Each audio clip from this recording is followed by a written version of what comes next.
So contrary to popular belief, hydration is not just drinking a bunch of water.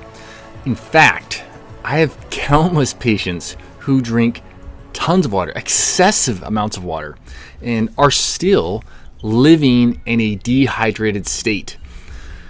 They do not need more water. They have plenty coming through the system.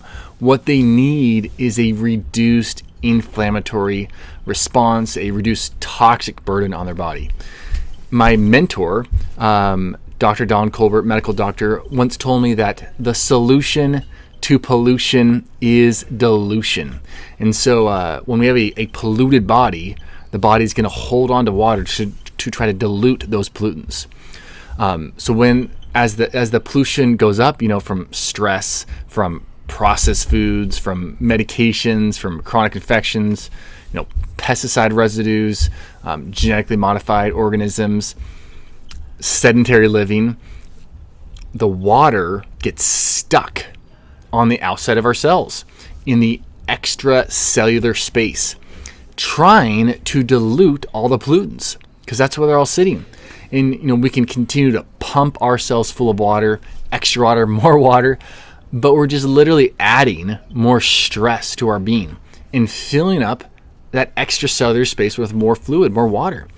And then, of course, we end up feeling heavy, puffy, bloated.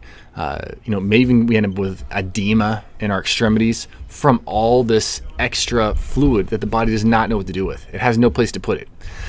So the better way, and the way that will actually help you, increase your health status, would be to rid our life, to push out, to eliminate, decrease these pollutants, these things that are making our body keep all this fluid and water in the extracellular space. Because when we clear our being of these pollutants, we stop inputting so much pollutants, then that water that was in the extracellular space, it can go into our cells and actually hydrate our body. Or if the body has sufficient amount, it can just send that water right on out of us. I cannot tell you how many people have come to me drinking literally a gallon or more of water per day, and yet their being functions and looks like a shriveled up prune or a raisin. And to me, that is not life, right? And yet, by decreasing their water intake and clearing the stress, fixing sleep issues, digestive issues, inputting whole real foods in place of all the pseudo manufactured, highly processed foods, they actually start looking like this voluptuous grape or plum that's just full of life, vitality, pigment, circulation. So on the other side, on the flip side, I also do see plenty of elderly people who, especially women, who drink a couple ounces of water and maybe have a few cups of coffee each day, and they suffer from chronic urinary tract infections, from cognitive decline, high blood pressure issues, general just fatigue and just achiness in their body, because they are chronically dehydrated.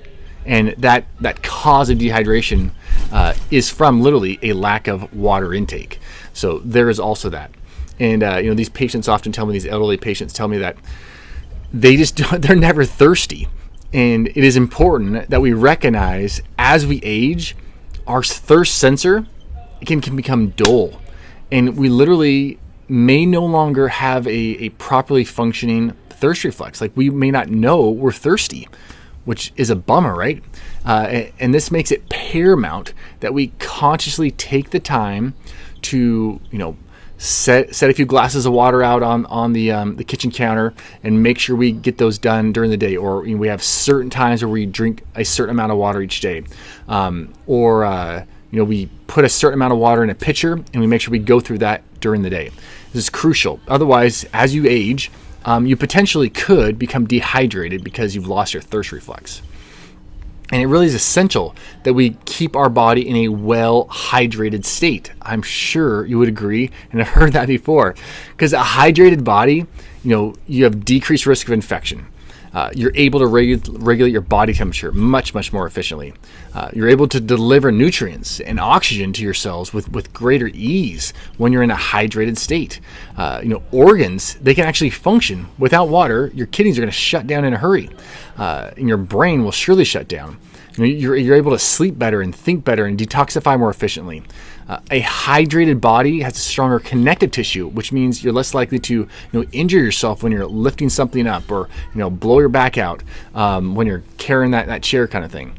So one thing we know for all of us is that we wake up in a dehydrated state. And if we want to have the best day possible, then we got to hydrate when we wake up. Our body, it's been working all night, clearing debris, working to reset our system for this coming up day while we're sleeping. And this whole process is taking tons of fluid to accomplish because of all the roles of water in our body. In fact, an average person will clear about 1 pint or 33 ounces, 4.2 cups of water during a night of sleep. So you're literally if you start your morning with 12 to 24 ounces of water, of spring water preferably, then you are off to a great start, and your opportunity to go into a day in a hydrated state as opposed to a dehydrated, lower functioning state is way better. Like I said before, this isn't just about water intake. The water intake is important, because people who get only about 6 hours or 6 hours or less of sleep per night are at a 59% greater likelihood of being dehydrated. Like, not only just being dehydrated because wake up dehydrated, but like chronically dehydrated, versus those who get 8 hours of sleep a night.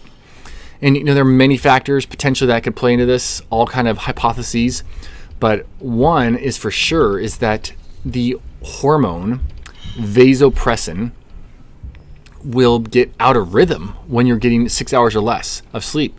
And vasopressin is responsible for maintaining water balance both in our day and at nighttime.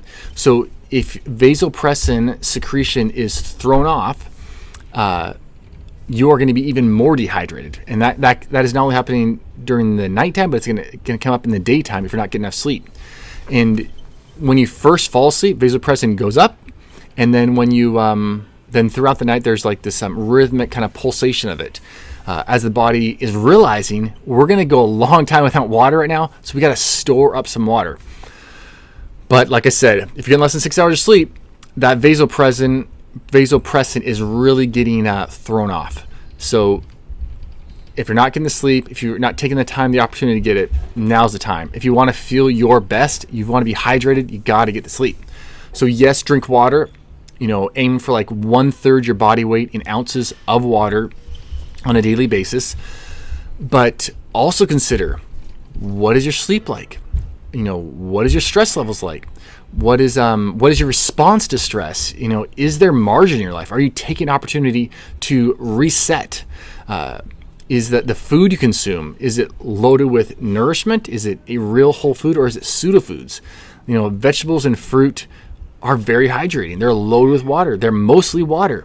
Whereas crackers, chips, donuts, pasta, candy, soda pop, pre-made protein drinks from Costco, these are all dehydrating. And no amount of water is going to be able to make up for that fact related to your body. So I am Dr. Matt, and I hope you are going to like and smash the subscribe button, because you want to keep accumulating health and you want more of this information coming your way. And please share with your friends, family, because we all need to know that a state of health is a state of hydration. And it's not just water. It's not just a bunch of water you're intaking. It's staying in a state of hydration. All right, I'll talk to you guys later.